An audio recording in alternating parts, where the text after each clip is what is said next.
नमस्कार दोस्तों, अपनी पाठशाला चैनल पर आप सभी का हार्दिक स्वागत है। तो मित्रों, कैसे हो आप सभी? मैं आशा करता हूँ कि आप सभी स्वस्थ होंगे, मस्त होंगे और निरंतर अपनी पढ़ाई में लगे हुए होंगे। तो मित्रों, मैं फिर से हाजिर हूँ एक नए टॉपिक के साथ में, और आज का अपना टॉपिक होगा छायावाद के प्रमुख कवि सुमित्रा नंदन पंत का जीवन परिचय लेकर के। और मित्रों, आपको बता दें कि हमारा जो आधुनिक काल चल रहा है, इसमें हमने छायावाद के जो तीन कवि है, जयशंकर प्रसाद, दो कवियों का जीवन परिचय यानी जयशंकर प्रसाद, सूर्यकांत त्रिपाठी निराला का जीवन परिचय पहले पढ़ लिया है, और इनके अलग से प्ले लिस्ट भी बनी हुई है। तो मित्रों, आज की कक्षा में हम सुमित्रा नंदन पंत के जीवन परिचय, उनकी प्रमुख रचनाएं और विद्वानों द्वारा उनके विषय में कही गई प्रमुख पंक्तियों की चर्चा करेंगे। तो शुरू करें आज की क्लास का ये पहला प्रश्न। सुमित्रा नंदन पंत का जन्म कब हुआ? सुमित्रा नंदन पंत का जन्म कब हुआ? तो इसका सही उत्तर होगा 20 मई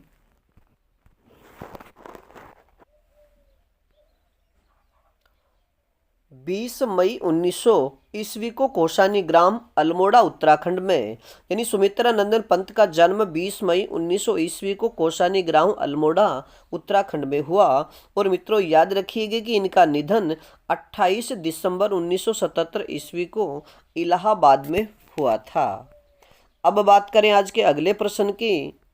सुमित्रा नंदन पंत के माता पिता का नाम क्या था? सुमित्रा नंदन पंत के माता पिता का नाम क्या था? तो इसका सही उत्तर होगा, पिता का नाम गंगादत्त एवं माता का नाम सुमित्रा देवी था। और मित्रों, याद रखिएगा कि माता का निधन यानी इनकी माता का निधन पंत जी के जन्म के कुछ घंटों बाद ही हो गया था। अब बात करें आज के अगले प्रश्न की। सुमित्रा नंदन पंत का मूल नाम क्या था? सुमित्रा नंदन पंत का मूल नाम क्या था? तो इसका सही उत्तर होगा गोसाई दत्त। और मित्रों, आपको बता दें कि माँ का नाम यानी इनकी माँ का निधन इनके जन्म के कुछ दिनों बाद ही हो गया था, लेकिन माँ के नाम को हमेशा अपने साथ रखने के लिए कवि पंत ने अपना नाम सुमित्रा नंदन पंत रख लिया था। अब बात करें आज के अगले प्रश्न की। सुमित्रा नंदन पंत के उपनाम क्या क्या हैं? सुमित्रा नंदन पंत के उपनाम क्या क्या हैं? तो इसका सही उत्तर होगा छायावाद का विष्णु, संवेदनशील इंद्रिय बोध का कवि, प्रकृति का सुकुमार कवि, और हिंदी का वर्ड्सवर्थ और अमूर्त विधान का कवि। मित्रों, याद रखिएगा, सीधा प्रश्न पूछा जाता है कि छायावाद का विष्णु किसे कहा जाता है? तो इसका सही उत्तर होगा सुमित्रा नंदन पंत को। और बहुत दूसरा महत्वपूर्ण प्रश्न बनता है इनका कि प्रकृति का सुकुमार कवि किसे कहा जाता है?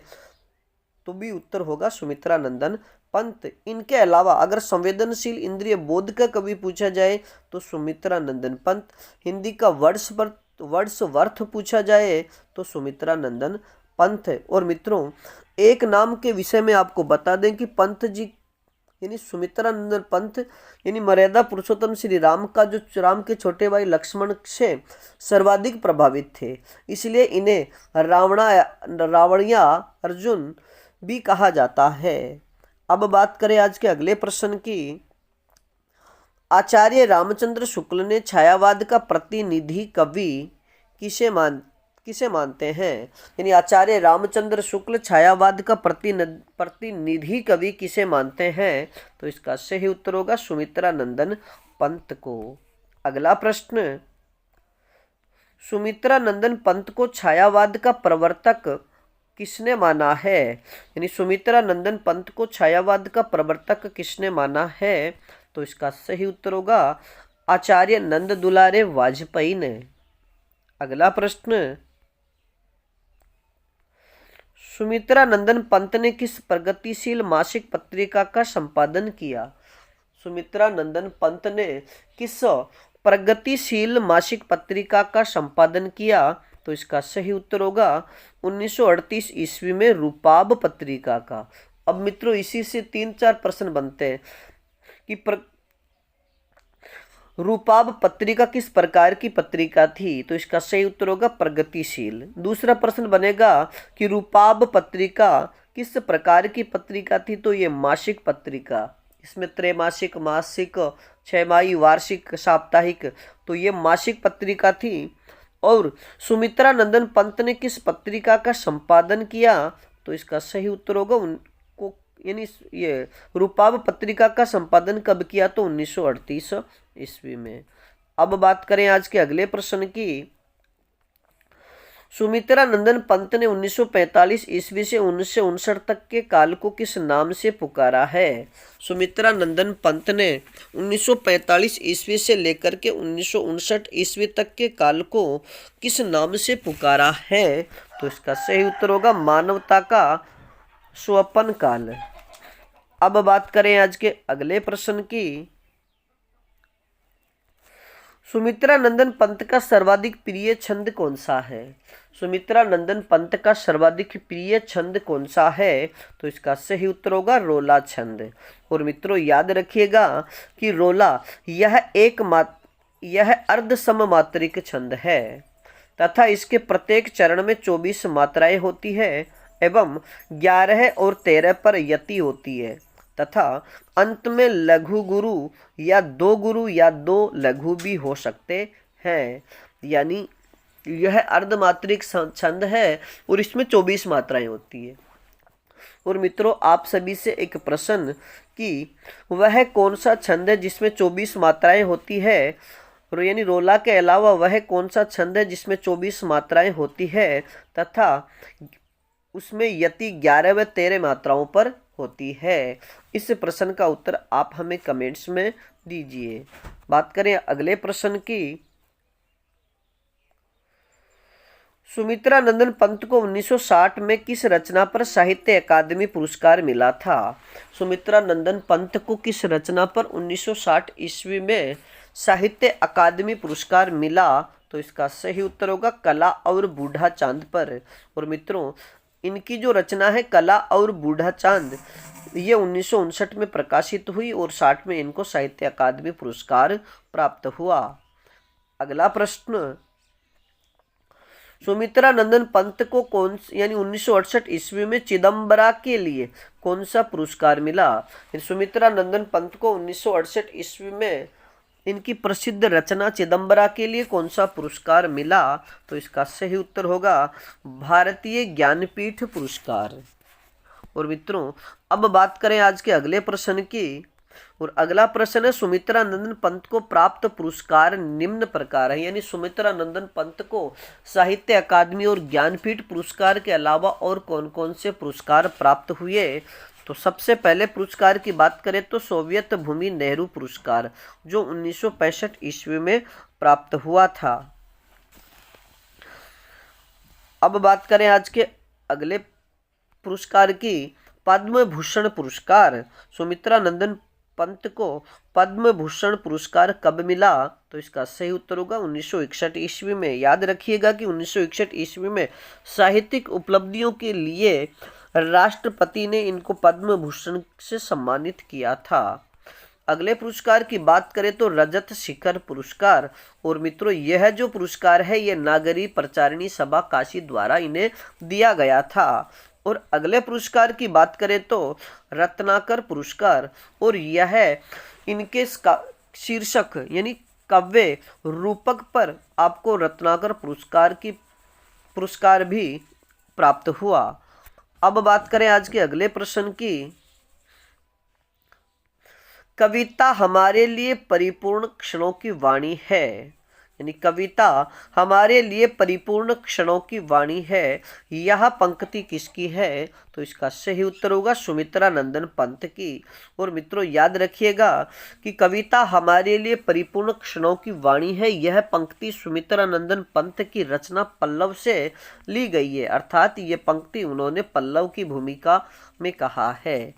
अब बात करें आज के अगले प्रश्न की। सुमित्रा नंदन पंत की प्रथम कविता कौन सी है? सुमित्रा नंदन पंत की प्रथम कविता कौन सी है? तो इसका सही उत्तर होगा गिरजे का घंटा जो 1916 ईस्वी में लिखी गई।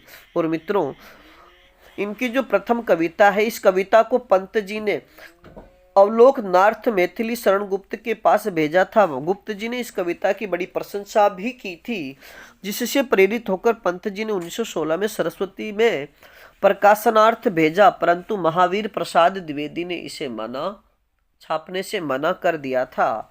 बाद में ये 1919 ईस्वी में सरस्वती पत्रिका में ही छपी थी। अब बात करें आज के अगले प्रश्न की। सुमित्रा नंदन पंत जी की प्रमुख रचनाओं को 4 श्रेणियों में विभाजित किया जा सकता है। यानी सुमित्रा नंदन पंत की जो रचनाएं हैं उनको 4 श्रेणियों में विभाजित किया गया है। और वो 4 श्रेणियां कौन कौन सी है? तो सबसे पहले श्रेणी की बात करें तो छायावादी रचनाएं।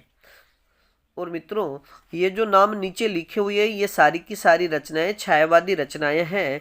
तो सबसे पहले छायावादी जो रचनाएं हैं उनके नाम देखें तो उच्छ्वास, जो 1920 में प्रकाशित हुई। दूसरी रचना की बात करें तो ग्रंथि, ये भी 1920 में प्रकाशित हुई। और तीसरी रचना की बात करें तो वीणा, जो 1927 में प्रकाशित हुई। इसके बाद जो रचना है पल्लव, ये 1928 में प्रकाशित हुई। इसके अलावा अंतिम छायावादी जो रचना मानी जाती है इनकी गुंजन, जो 1920 में प्रकाशित हुई। अगली रचनाओं की बात करें तो इनकी अगली रचनाएं आती है प्रगतिवादी रचनाएं। यानी इनकी अगली जो रचनाएं हैं, ये रचनाओं का जो विभाजन किया उनमें दूसरे नंबर पे जो रचनाएं आती है उन रचनाओं को प्रगतिवादी रचनाएं कहा गया है।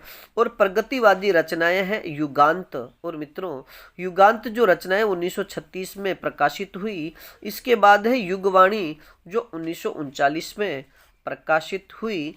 इसके बाद इनकी जो प्रगतिवादी रचना है वह है ग्राम्या, जो 1939 में प्रकाशित हुई थी।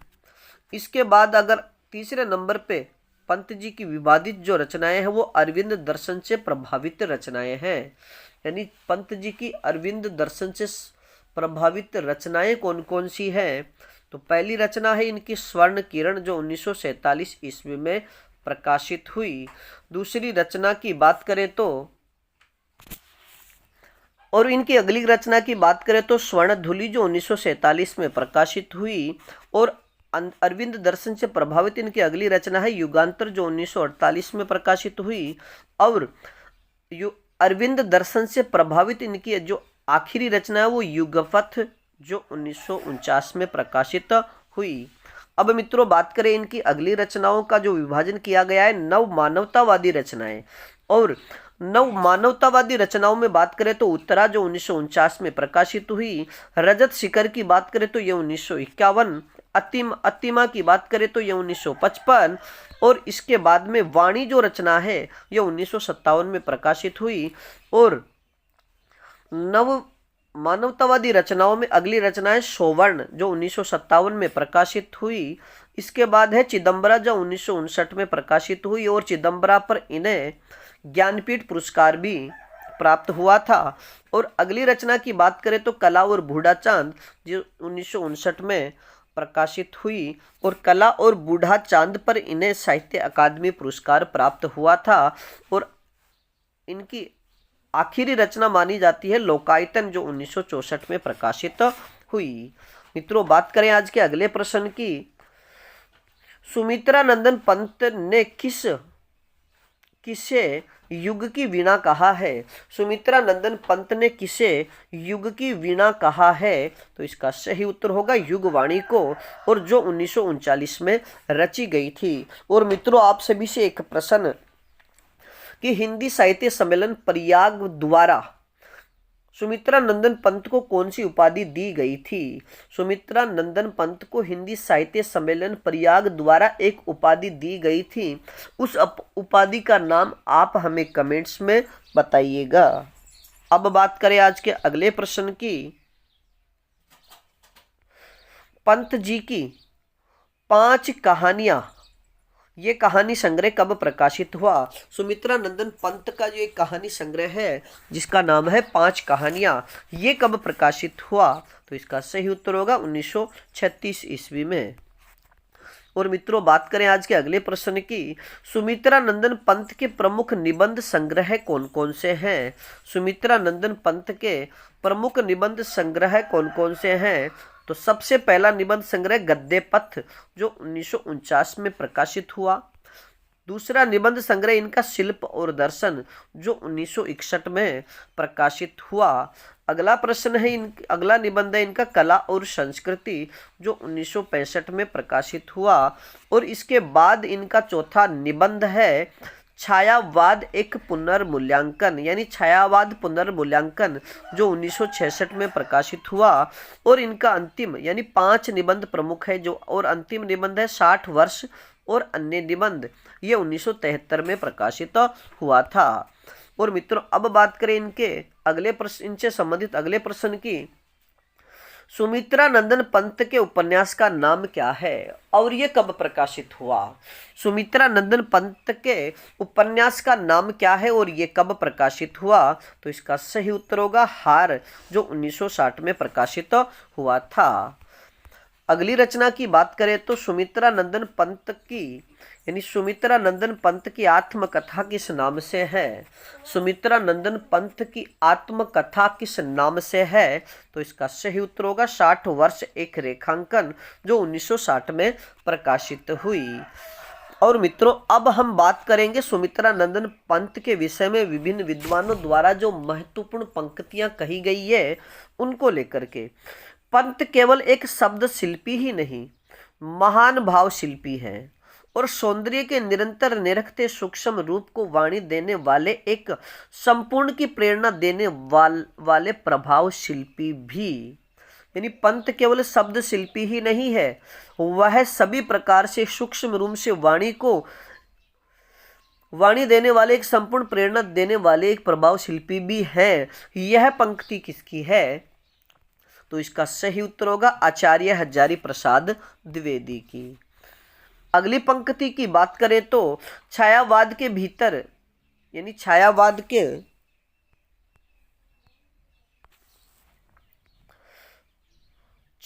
के भीतर माने जाने वाले सब कवियों में प्रकृति के साथ सीधा संबंध पंत जी का ही दिखाई पड़ता है। प्रकृति के अत्यंत रमणीय खंड के बीच उनके हृदय ने रूप रंग पकड़ा। यह पंक्ति किसकी है? तो इसका सही उत्तर होगा आचार्य रामचंद्र शुक्ल की। और मित्रों अब बात करें अगली पंक्ति और इस क्लास की यह आखिरी पंक्ति, साहित्य के मर्म को समझने का अर्थ वास्तव में मानव जीवन के सत्य को समझना है।